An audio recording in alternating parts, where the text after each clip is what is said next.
Put your name on it. Just put your name on it. That's all I say. Be a man or a woman. Put your name on it. Well, I'd like to hear about it, potheads. How the fuck you gonna know how to be great if you don't study greatness? Look at the game change. Donuts. If you want a battle, it's either that you will or you won't. You know, you're not a bad-looking man, Mr. Gals. But you are, Blanche. You are in that chair.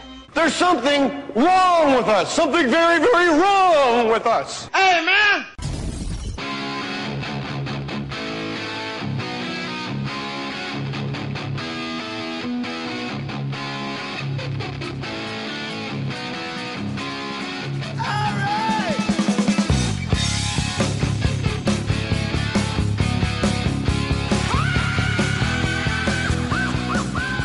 More Stories podcast number 200 and something. Paul Reiser spitting out his gum right now, and I told him I would vamp until his return. I don't walk that fast either. I'm a I noticed I'm a lollygagger. You are. I don't know if you're a lollygagger as much as you just sort of have a nice laconic pace. You're like the Vin Scully of walking. Only Larry Miller makes me look speedy. Larry is a slow walker. But let's be honest. We're in a lovely office here, and as I was at my desk throwing out my gum so it's to not mess up your place, I had to walk back to you. How quickly do I need to walk, really? Where are you going? You must be exhausted. You made that seem like you were taking the TED Tunnel from Logan Airport to Kowloon. Paul Reiser has stand-up dates July. Hey, listen, Chicago. You guys keep asking me, when are you coming to Chicago? And the answer is I'm not. I'm sending my representative. Happy to represent the Mohr family. Paul Reiser is playing Zanies July 5th and 6th in Rosemont, Illinois. Actually, just the 5th. Just one night. All right. Scratch that out. Scratch that. I want to talk to your publicist about that. No. So the day after 4th of July, it's going to be tough. Well, we'll see. You know, I've never quite figured out comedy club attendance rules. I remember when I just started, they always would say, you know, they would have a million excuses if it's empty, why is it empty tonight? Well, you know, it's raining and people don't come out in the rain. And then you come in next week and it's gorgeous. I go, where is everybody? Well, you know, it's so nice people don't want to come indoors. So when exactly would your people show up? Right. So it's like July 4th. Well, that means everybody's going to be there or nobody.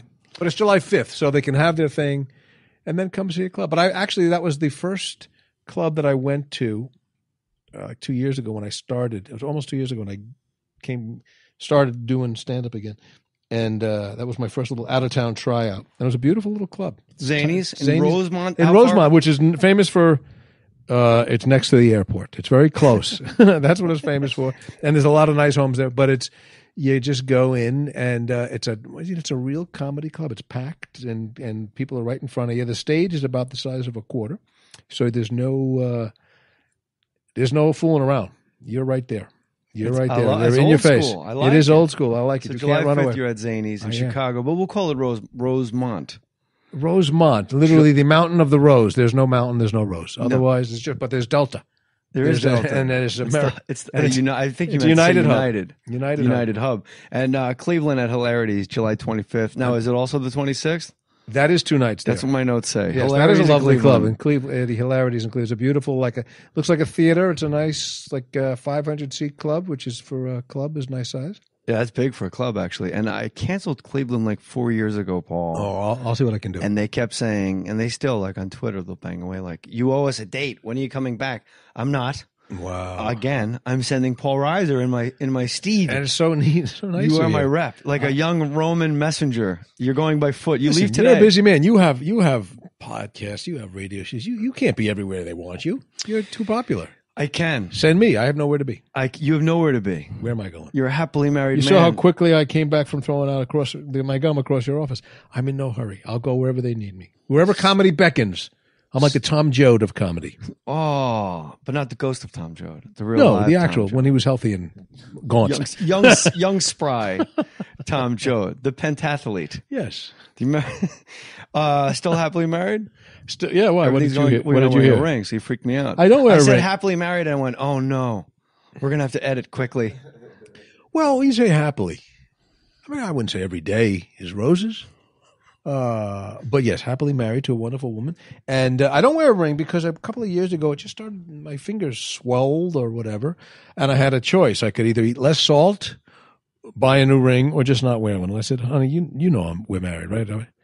Also, I found Who am I proving it to? And I do a show and a book and everything. My life is about being married, so it's not a mystery. So I don't really need that to be tagged in the wild. Don't you think being tagged with a date on it and the whole? Don't you? I remember my anniversary, but also I couldn't get the ring off anymore. So to check I had the date inscribed, so I would remember. But I remember pretty good. Also, I don't know if you found this, but it really cut down the number of women you meet on the road. And I find that I joke, I kid. No, but I stopped wearing a ring. I never thought about it twice. My father never wore a ring, happily married for 48 years or whatever it was.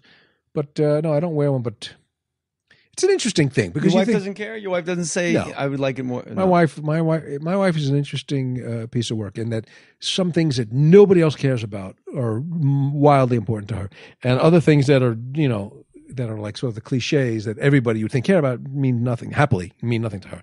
Like Valentine's Day, it's like, yeah, no, come on, don't even insult me. That means nothing. Really? Yeah, like because there's things like it's just. And what's something that means a lot to your wife? My wife is very, very small personal things like all right, like we're leaving a restaurant and they have by the register, and they have the thing with the cards and the toothpicks. I'll grab a toothpick and I'll grab one and not two. And she goes, well, how would you not grab two? I go, well, I didn't. The reason I grabbed one was, I had something in my tooth. I didn't suddenly go, perhaps others have things. So it's a really small thing, but now it's become a running joke because we're together 30 years. And I go, really? You still don't really think to? I go, I just know. But what is the second one for her? Like, oh yes, no. I don't know. As opposed to my teeth were so chocked full of lettuce top jaw, bottom jaw. No. Basically, save it for later. Next meal. No, it was just a most modest of considerations of perhaps you would like one too. You're doing one for yourself, perhaps think of me. And I go, well, look, I think of you all the time, but just for instance, if I scratch my back, I don't think perhaps you have an itch on your back too. I'm just taking it's an instant thing. So I can argue this, by the way, but there's no fruit and there's no sport in arguing because you ask me what is important, little tiny things like that. And again, I'm not a stupid man, really. So you would think over the course of 30 years, I would begin to understand and adjust. And in many ways I have, but often the toothpick I'll forget. Well, I like that you've adjusted the approach and the landing. You still do the same thing, but you twist it now into comedy instead of being like, now you do it on purpose because it's just kind of funny. I don't know that I do it on purpose, but there's a part as you get a little older and as you start to still want to make yourself the best person you can be, but don't drag me into this. Not you, others. But I tend to begin to accept certain limitations and go, boy, I'm just not getting really good at this particular thing. And you try and find the comedy out of it. And comics, by the way, are all very grateful that comedy exists because without it, we'd be, out of work and on top of school buildings throwing things at people. Bell towers, throwing our own scat. Exactly. At passerbys. Scat. Mad About You ran for 6 years? 7 years? 7 years. Wow. That is a long run. And it was especially when there's two people, you and Helen Hunt, who I worked with on Pay It Forward, and we got along great. I thought she was fantastic. But like when you go to work every day, and like that's a testament to that's we loved really. It. We loved doing it. It was always fun. It wasn't always easy, and in any job there are days that you go that are more fun and days that are tougher. But it's a lot easier when you really believe in the product, So we were really through the end, from the very beginning to the very end, always really intensely proud of of the show and conscious of what we wanted it to be. So to the best we could, we never tried to never take the easy way out or do listen, every year you do 22 shows and some will be memorable and fantastic and a couple will fall short and the bulk are in the middle. I remember Larry Gelbart, when I just started Mad About You, I met Larry Gelbart at some function, and he, of course, among many other credits, created MASH and did 15,000 episodes, whatever it was. I said, how do you do it? And he said, he laid out that formula. He said, every year, think of them as your children. Every episode is a child, and not all your children will be pretty. And he goes, and you're always going to swing for the fences, but you're not going to always hit it out of the park. He goes, and the proportions will always be, out of, say, 22, 3 will be memorable, that you'll be proud of. Put those in the vault. 3, you'll go, yeah, that one got away from me. And the vast bulk will be 240 hitters, 270 hitters, maybe. B- students. Yeah. You go, you know what? It's not that they didn't do the homework. They just didn't crackle. My wife's all-time favorite show. Is that right? Yeah, and she laid it out for me. She said it was the first show that she saw. Every sitcom in the world is like, oh, she's driving me nuts with the wife and the thing and the going to his buddies like, my wife, and yeah, it's making me great. Right. And it was the first show, and in my memory, the first, I'm sure there was others, but the first one that worked and was in syndication, where it wasn't husband and wife against each other, it was husband and wife against the world. Right. And I thought that was a really neat thing. Yeah, that was a very conscious and thing. The line that my wife remembers to this day, and she said, make sure you say this to Paul, was there was something like Helen Hunt wasn't getting along with a lot of people in one episode, and you guys were sitting on the bathroom floor, and she was crying. She says, why don't these people like me? And you said, you're asking the wrong guy. And my wife said, it's like, and I thought, yeah, you're right. It's always husband and wife against one another. And if I ever did a show with my wife, like we've, batted ideas around, we always would want it to be like that, husband and wife. Nice to hear.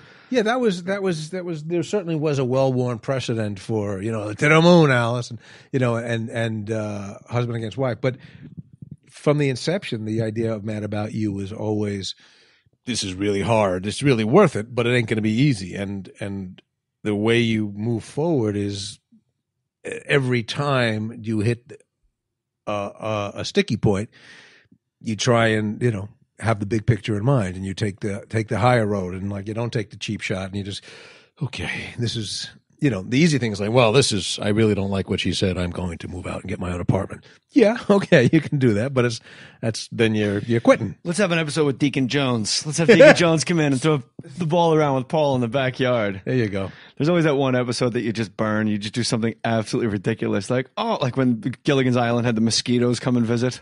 Instead of the Beatles, they had the mosquitoes. Wow. It's just something. I don't know. Did we ever? The Flintstones copied that and did the way outs. Did we ever? I don't know. We must have. I'm sure. I can't remember the joke. I don't know that we ever did. That's one of your ugly children that you don't really. Well, talk yeah. to Well, anymore. but the ones that we did would never. There were certain ones that I still cringe at, and I go, but they're usually like, whoa, I remember how hard that week was, and I'll see a rerun. I go, and I'll bring me right back to, yeah, we never cracked that scene or something, but it was never for lack of trying. It was never like we never phoned it in, and sometimes the idea is inspired and. Sometimes you get 3/4 way in and you just, we never got the ending or we never got that scene. And you try to rewrite it on the fly. It's amazing. You get a month of lead. A guy wrote it a year ago. And like in between takes, they're like, let's fix it now. I remember, it's funny, we always used to joke, well, our motto is that it's a show about the little things. It's the little small things between a husband and wife. It's, like that moment in the bathroom, whatever. They're small things. So that was our mantra. It's the little things. It's the little things.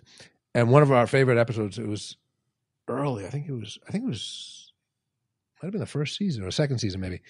I don't know. So it was in there. Was this very broad concept episode where we invest in a virtual reality machine, and Christy Brinkley was a guest star. And the thing was, I go and do this, put on this virtual reality mask, and I invested money, and I didn't check with her. So that was the issue. I didn't check with her, and I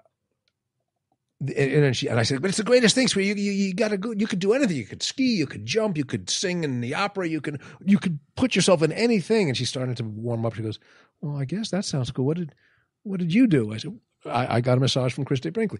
But the point is, honey, and then it became, so the joke was amongst ourselves, like, yeah, we claim to be about the little things, and here we have this huge thing where we're having super, virtual reality thing. But in fact, the best part of the show was not the high concept part, but it was the argument afterwards. We're in bed, the two of us, and the husband trying to explain to his wife why he made a financial decision without her input, and why he elected to do what he did. So that we always used to. That was our thing. No matter where we go, if the story is broad, we just come back to the little things so that Jay's wife can be happy. She's very happy. You don't need the money. Why are you doing stand up again? Or did you just never to get out of the house, Jay? I can't take it. I cannot be in this house. Happily married, but you know what? It's funny. I did not have any plan about getting back on the road, but I'm having such a great time. I always had it in the back of my mind that I wanted to get back to. I was never one of these guys that, hey, I'll just do stand up till I'm discovered and then I'll never have to go back. I wasn't that guy. I always loved stand up. Just that's what I wanted to do, and I was really lucky that I got to work and create my own show and all that. And so in the back of my head, though, I was like, I'm going to get back. I'm going to get back. I love doing it. And it just took a long time. It was really, I stopped doing it in 92 when Mad About You started. And then I didn't do it when the show was on because it was just too much for me. And then when the show was over, I was happy to take it easy and be home and be with my kids. And suddenly, you don't do something, you need a bigger and bigger excuse to actually reverse the tide and do it. And I don't know, one day I hosted some charity thing, and those were the only times I would periodically do stand-up. I was host something, and I just did a thing one night. It was really fun, and it was just they were honoring somebody who was a friend of mine, and so I was getting to poke fun, and the audience was really laughing, and I was having a great time. It was improvising, and I got off stage, and I said to my wife, I said, what am I, nuts? This is great. Why aren't I doing this? So I literally just called up the club out here in Hermosa Beach, and I said, can I come down and try stuff? And it was really interesting. Let me see some of your stuff, kid.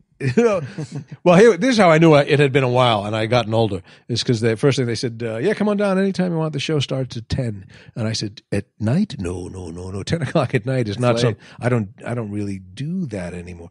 But I went down and there were on the show would be all these younger guys, or some not this, mostly younger, and some really young guys who were really good. I had not seen because I missed a couple of generations. I just hadn't been in the clubs, and some of them had been out on TV and some of them not. But they would see me and they go, "Wow, gee, what are you doing down here? You're working on a special?" And I'd say, "No."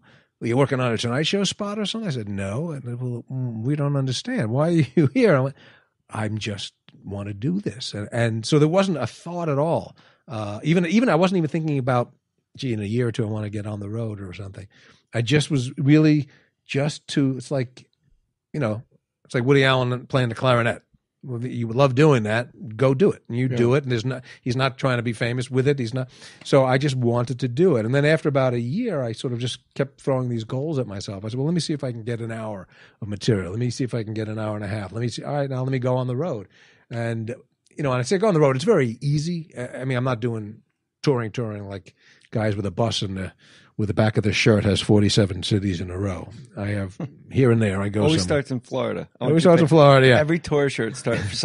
Every rock and roll tour shirt. You got to break it in somewhere. I don't know why. Always kicks off in Florida. I would like to someday have the shirt that has packed all the way Syracuse to Florida to Omaha. All the shows start at 6 p.m. Yes. After a nice 4 p.m. meal, little nap, walk off. Then you have to walk off the meal. That's a big one as you get older, right? Walk off the meal. I've done a couple of times. There have been shows that are earlier, and when it's still light out, and there's something really wrong. Yes. It's called a nightclub for a reason. You don't want to daytime comedy is a day club. It doesn't work.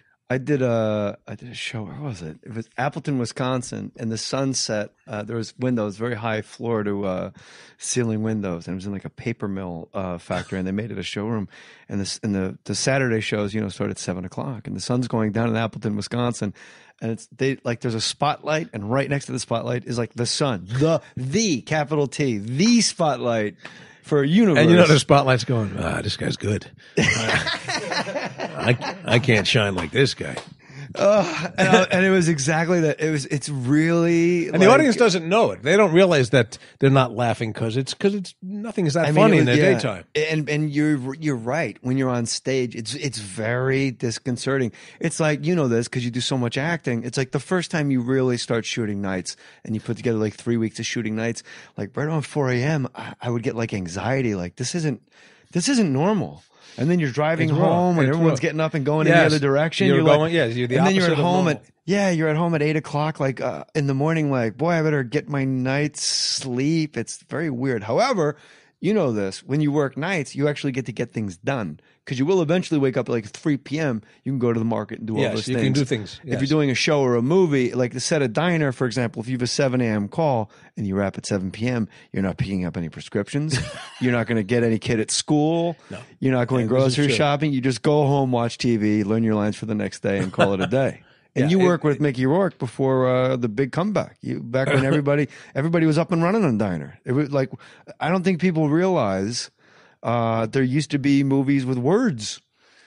and funny. great discussions amongst friends and No, emotions. there's plenty of movies like that, but it's All right, thanks for it's leaving me out to interesting. dry on that one, Paul. No. I just don't want. I don't want to piss on everybody. I don't want to upset the Academy, JJ. Yeah, I'd rather insult you than all the generic people that I don't know. Anonymous people is what I meant to say. How many explosions in Diner? Well, there was nothing exploded. See? Yes, no. Listen, I'll go back. You know what? When you edit this, take out the part where I corrected Jay. No, it's fine. I don't leave that there. What do I care? Leave it there to cattle. Yeah, it's been funny to see over the years that Diner has been such an influential movie and impactful, and some say influential too, of the filmmakers, in that it was sort of the first of a breed in that it really relied solely on that kind of camaraderie, male camaraderie and trivia and chat. You know, there was no story. There was no story to get back to. It's interesting.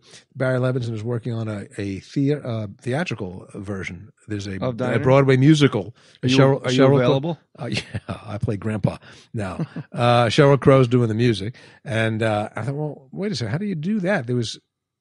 By design, there was no story. If you're not going to finish that, I'll eat it, but only if you're not going to finish what you're reading. I'm go. just saying. There's a good song. Trying to work in a little dialogue. It's hard to, I guess it is as hard as you just said. Yeah, well, I'm just saying, if you're not going to finish. Jump in. I can't even do your lines. I'll get a ride with you. I'll get a ride with you. I'm just saying, if you're going that way, I don't know why I made your character gay all of a sudden. I'm just saying, if you're going that way, I'll go a ride with you. See it. Diner, the musical. Go see Paul Reiser, Zanies, Rosemont, Illinois, July 5th. You guys better get in there and see my friend, also July 25th, July 26th. Hilarities in Cleveland. Now, we talked about Diner.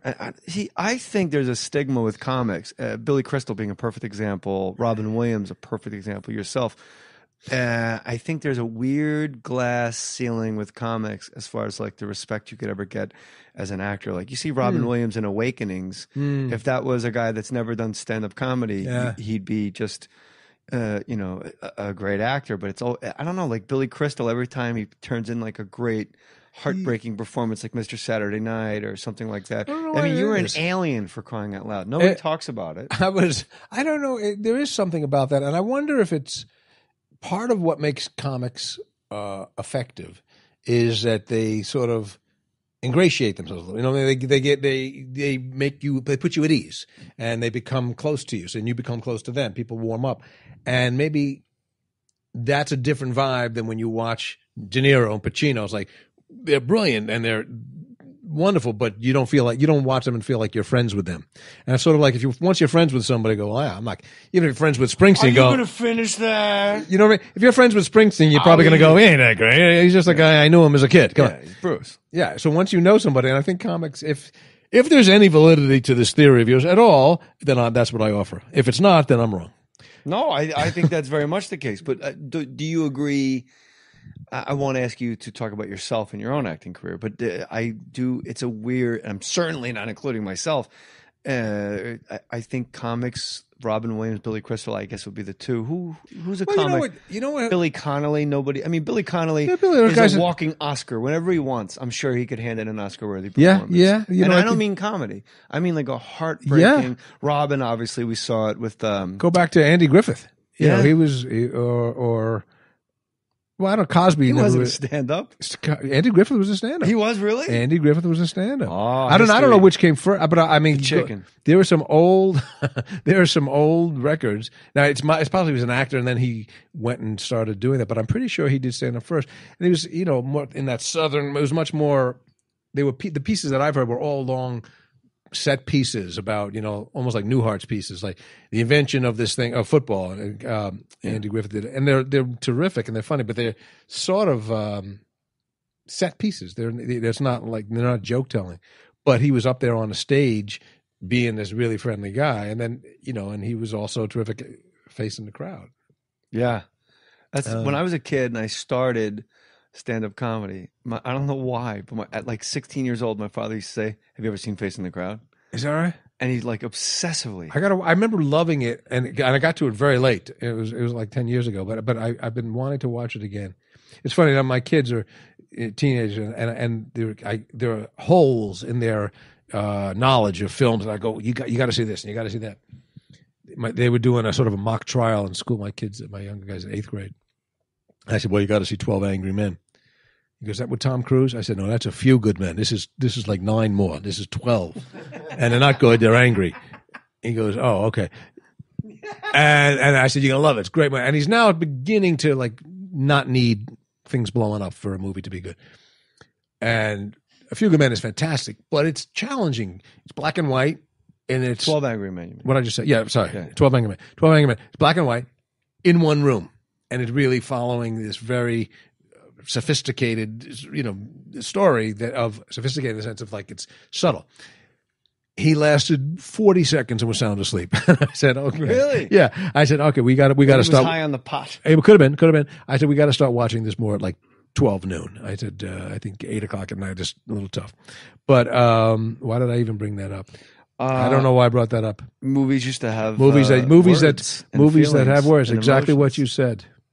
And 12 Angry Men. We're going to take a quick commercial break, and then Paul Reiser is going to tell you a story about finding a dead goat on a beach. Hold on one second. Listen to this. When shopping for car insurance, consider this.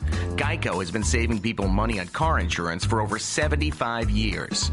So if you're serious about savings, it's simple. Go to geico.com. After 75 years, they know how to save you money. Geico presents Fan Mail to a Pig.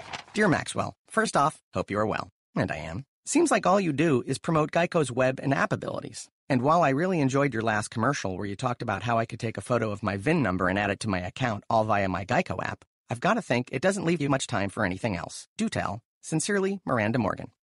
Well, Miranda, thank you for asking. And this Geico spokespig does have time to do other things. For instance, I do a lot of VIN scanning to add a car, just a tap away on the Geico app. Once in a while, a breakthrough product comes along and changes the way we live. If you want to help keep your skin looking younger, you need to know about HelioCare. The sun can do some pretty terrible things to your skin. Sun damage can happen even on cloudy or overcast days. Just walking to the mailbox or driving every day can add up to older-looking skin. HelioCare is a daily-use dietary supplement. It contains PLE, which you may have heard about on TV, and you take it just like a multivitamin. Then HelioCare's antioxidant formula helps your skin protect itself year-round. That's why thousands of dermatologists have requested samples of HelioCare for their patients. That should tell you something right there. If you ever worried about sun damage, if your family has a history of sun-related skin problems, you need to start taking HelioCare. Buy a 2-month supply of HelioCare at Walgreens and Rite Aid. In the vitamin aisle, look for the yellow and black box, HelioCare.com. So when you're shooting Alien, do you know... Aliens? The second one. The first one was Alien. So you were not an alien? I was not an alien. I was an aliens. There are more aliens, so you need double the laughs. You need more people. Yes. More laughs. We need a comic. So all right. So then obviously you already knew it was a huge monster franchise. So that's got to be nuts in a good way. Yeah. Yeah. That was one of those things where you just go, all right, this is not a risk. It's not a risk for me. It's a risk for, Jim Cameron. He had already done Terminator, so knew this guy was pretty darn good. And the script was fantastic to Aliens. It was one of those. How can the script be? That's interesting to me. I'm telling you, it's like you read it, and it reads like you're out of breath. You're like nervous. He writes in such a way, like some of them were sort of like just haikus and just. James Cameron wrote Aliens too. Yeah, know. So he directed his own script. So there would be things like blood, metal on metal. It's like little just images that just to throw at you that you can get almost like comic book style. Yeah. But with just words, obviously. And you knew it was, and I couldn't quite visualize all the things he had in his mind, the weaponry and the stuff. I was in Calgary. Yucks. Yes. This will be out after your. No. I was in Calgary a couple of months ago. There was like a Comic-Con, but it was a science fiction thing, and there was a 30th reunion of the cast of Aliens. So we hadn't been together in all that time, and it was amazing to me to see. I never quite got how big this picture is to nerds, to a lot of people. I mean, there are people who guys say, "Oh, I watch it every Saturday morning for the last 30 years." Make you laugh, 30. And then I feel bad for saying it because you just completely steamrolled right over me. Like I thought the timing. I was like, if anybody would, Paul's like right in my wheelhouse. I don't want to, again. I went for the bigger group. I didn't want to insult anyone. You're fine. But someone was pointing out So disappointed. Oh, we've heard one of Jay. my comedy heroes just goes, yeah, no, that's not what I'm saying, Jay. Yeah, let me finish. Why? These people, the greater It's like- good of the science fiction community. Why What don't the these- fuck why are you don't running these for? people like Jesus me? Christ! I walked slowly across the room, but I talked fast over your joke. You see what No, happened? you didn't talk over it. It was great. It was just you just refused to say yes, nerds. It was like, no, the science fiction community, very passionate, potential future ticket What a buyers. sensitive dummy, JJ. young no, lad you are. I pointed the finger at myself first. I pulled the plug on myself. What a jerk I was. So all of you, was it all? There's no way Sigourney Weaver hooked it up to Sigourney Calgary. Weaver was there. Really? They made it worth 6 the walk. foot? Easily. And can shoot from her left or from her right. She can go. Yeah, she looks lovely. High and motor, she's great. high motor gal. She is. She is. Everybody. There were one or two people who were British actors who didn't make it over, and the little girl from Aliens named Carrie Henn, who was like 9 in the film. She's 40 something now. Wow. And she's a teacher here in California. And it's very funny because she said, I don't think she ever did another piece of acting, but she'd be in class and people, or suddenly a kid in her 3rd grade class would say, "You were in this movie." Yeah, that was me. It's like, what doesn't make sense? Why you just, I did one and then I never did another thing. And then she became a regular person. That's the life, huh? Yeah. What is it? Why do we envy just civilians? Somebody- Like you see like a checkout lady at like, Forever 21. You're like, wow, what an amazing life this must be.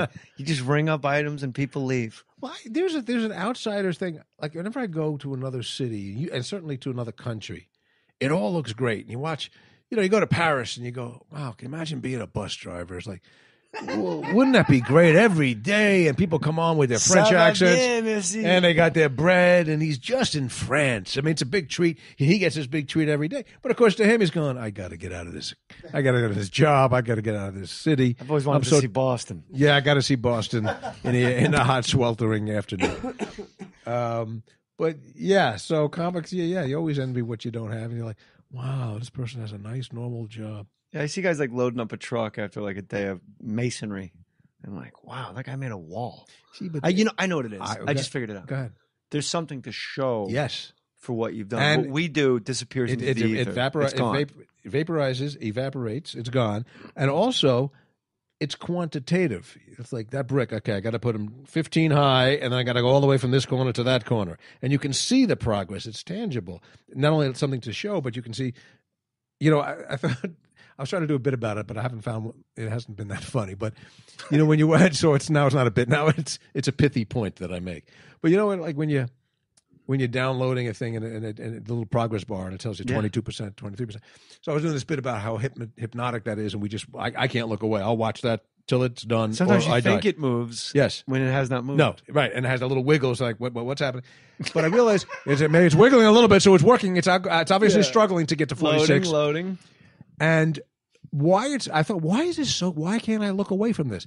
And I thought it's one of the rare moments in life where they tell you exactly where you are. Here's how much you have done. Here's what remains. You don't have that in life. You don't know. You could die tomorrow. You could die in 40, 50 years. Don't you think that bit's completed, just how you just said it? Judging from the laugh in here, no.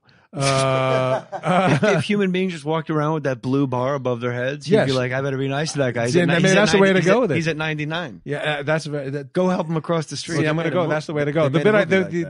What?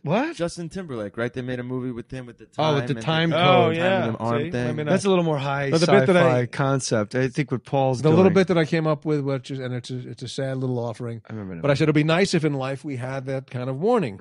So somebody's telling you a long, boring story, and you're thinking, gee, is this guy ever going to finish? And bing, 82% complete. All right, so now I know there is hope inside. You would also go, if the guy's telling a long, boring story, I'm not telling Paul Reiser how to do comedy for crying out loud. No, go ahead, give me.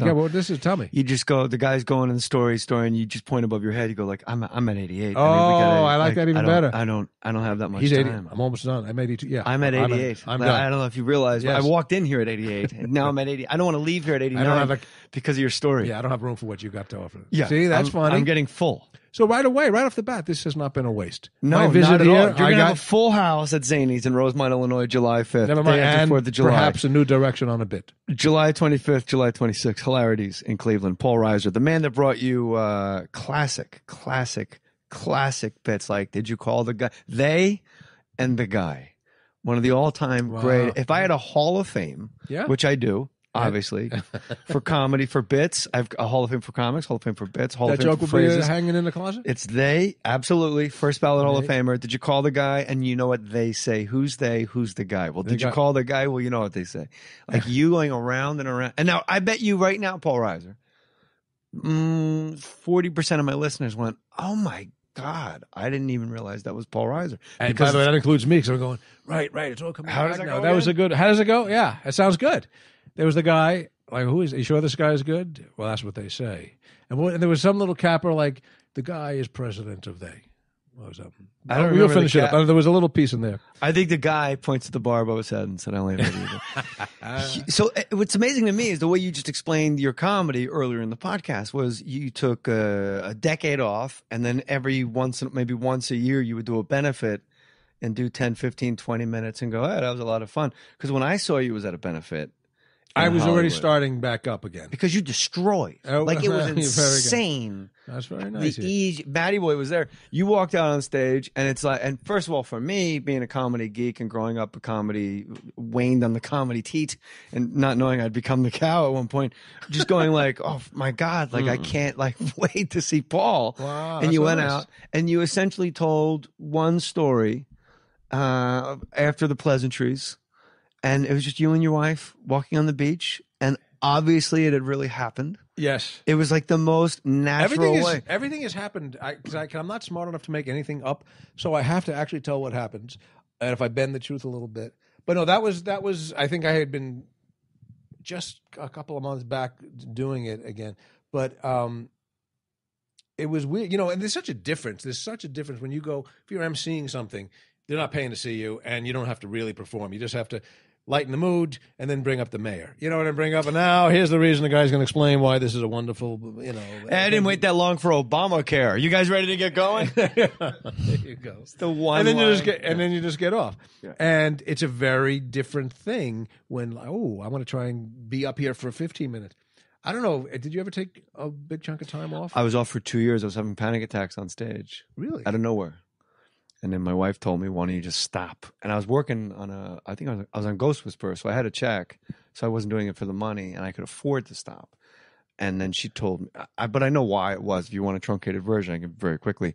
I used to behave not particularly like a nice human being. Yeah. I was venal, and I was an infidel, and I drank a lot, and I was mean, and I was very unhappy. And you thought that came with no? And stand-up? then when I met my wife, it was just like a lazy Susan. Like my life, it just rotated to Technicolor from black and white to happy, but. To make a living, it was like a snake that shed its skin. But to go on stage, I had to go get all that skin and put it on me, and then do like a phony.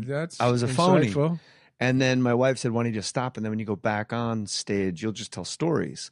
You'll just tell the truth." And then, like George Carlin used to say, it was very easy to do my old bit because there was so little of me in it. And now you go on stage and you just tell things that actually spoke, that you actually happened. Yeah. And you can exaggerate the numbers and you can fudge the dimensions. Unlike the bricklayer that we mentioned earlier, a comic, we can't go, all right, that's good. That's about 18 minutes. Let's all come back tomorrow night and I'll finish this up.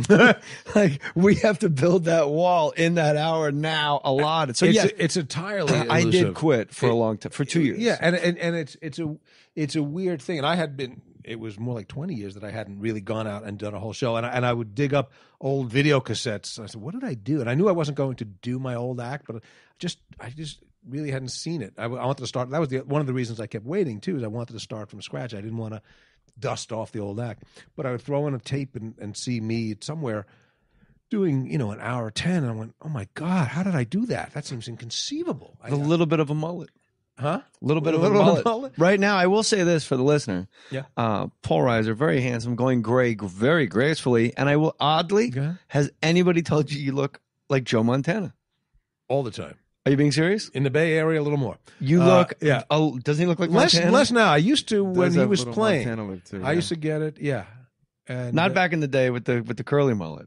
No, right now with the tight there gray was a hair. period that I looked like. But you look like Joe Montana now. Is what I'm saying.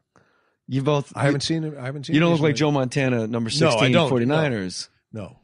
And for a while, I thought they meant Joe Montana, which I thought was actually a stretch. You don't. Joe Montana. Yeah, I do kind of. Joe Montana. I have gotten that. Please tell the story about you and your wife walking on the beach. The goat story. It's such a long story. So what? I can give you the pieces of it. The fuck you, Paul Reiser. The moment your name came across my laptop for potentially being on this podcast, I said, "Oh my gosh, if these listeners could hear this goddamn goat story." Oh, you've teed it up. I'll try. Well, let me just say this. But you still must come to see me when I come to your town to hear the full version with the full facial expressions, which you don't really get on the podcast. But the story was, and you didn't show them the hidden cameras. The story, and it teeters on the fact of the premise was things can be wonderful in your marriage, and you don't know what the universe, and out of nowhere, something will come out of to just mess it up and challenge you. And my wife and I had an experience where we were walking on the beach in L.A. here, and it was a golden day, and everything was perfect. We were in love, and we were walking, we were holding hands, and life was good. And we came upon a goat, a dead goat on a beach, which is a surprise because they don't generally sunbathe. Yeah, they don't sunbathe. They're not big on boogie boarding, and they're not in the area. So and it was definitely an anomaly, but I wasn't. My wife was thrown. I said, well, she said, wow, there's a goat, and I said, yes. I confirmed. I said, wow, that is weird. Yes, it is, sweetie. That's weird. That there's a dead goat. Come on, let's keep walking. And that was my mistake right there. The suggestion to walk because she wasn't done processing the mystery of the goat. She said, hang on a second. Where would a goat come from? I said, I don't know. Maybe it washed up. She said, but from where? Where would it wash up from? Because there's nothing out there but Japan. It's a long way for a goat to. I said, I don't know. Maybe it fell off a boat. Would that be possible? Is it possible that it fell off a boat? Goat boat. Goat boat. She said, a boat? Have you ever seen a boat go by with goats on it? I said, no. When you say it back to me, I can hear the foolishness. And I had no idea. And finally, I said, well, I was coming up with every reason. And it built and built, and she was most upset. Not at the goat. We saw it. I said, "Can we just keep walking, please? It's such a beautiful day." So we walked, but the love was gone, the joy was gone, and the further we walked, the more she was upset. It's like with the toothpick. She was not upset at the goat anymore. She was just upset that I didn't share her a particular upset. She goes, "How are you not upset about the goat?" I went, well, I am upset. I'm curious. I wouldn't say I'm upset. I'm curious, but we're never going to know. And it escalated to the point of she goes, you know what? I don't even want to talk about it. I said, well, I sure don't want to talk about it. And what happens is basically a beautiful day. Well, a perfectly golden day was ruined, and I'm the bad guy because a goat dies on the beach. So it doesn't seem right that I should suffer. In the club, this works much better than in here. No, you have to understand. It's a podcast, and it is a we're podcast. Thoroughly enjoying ourselves. But was the goat wet? The goat was wet. The goat, and by the way, here's the addendum into the never ending. My wife has seen me work many times, and I will tell this story, and it's so unbelievably accurately true.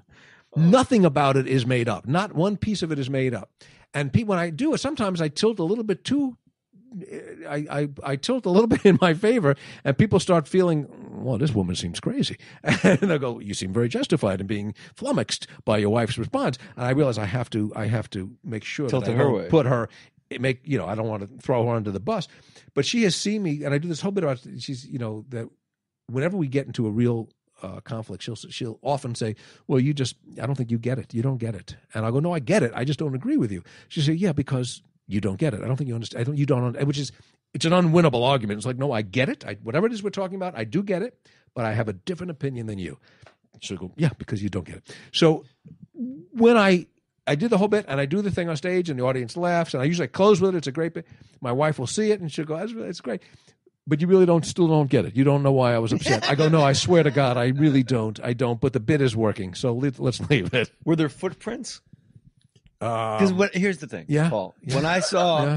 When I saw you tell this story that actually happened in your life, and I'll tell every young comic that may not be listening to this podcast, and maybe you'll agree with me, guys like you and me, 90% of your act has already happened to you. Would you agree with that? Or let's say 70% of your act 90. has already happened. Yes. Things your father used to say, things that happen in a car ride with your sisters, like your whole high school experience. 70% of you don't do like, how do you write? I just go, oh my God, I forgot. My dad made me wrestle in dog shit because I forgot to clean it up. And I'll just talk about that. And now I'm talking like Paul, which is very nice, of course. But when I saw you do the goat story at this theater we were at in Hollywood, I forget what the benefit was. And I apologize if you're listening. It was. I had so many more questions. I'm with you. Yeah. I want to keep walking. Yeah. But what were your questions? Were there footprints? It's. But first one was with the goat wet. The goat was wet. Okay. So but anything on a beach is going to be wet, even if it came from the land. Have you seen people laying out? Yeah, but a wave will come. Leathery. But you don't know if the goat washed up, or maybe the tide came up, got the goat wet, or had it just rained and got the goat These wet. are good questions. Maybe somebody came. Why don't you and my wife no, mark off some time and hash it out? If I'm your wife, you're wearing the ring, pal. So it was wet, and Maddie's got goat questions. Were there footprints? There are, but there are always footprints because people walking by seeing the goat. Were there goat footprints? Goat footprints, not footprints. Were there goat hoofprints? There's a hoof. A hoof. Not that I recall, Your Honor. So that's even weirder. How would it get there? Like this, I thought. I would assume a hoof print would wash away. The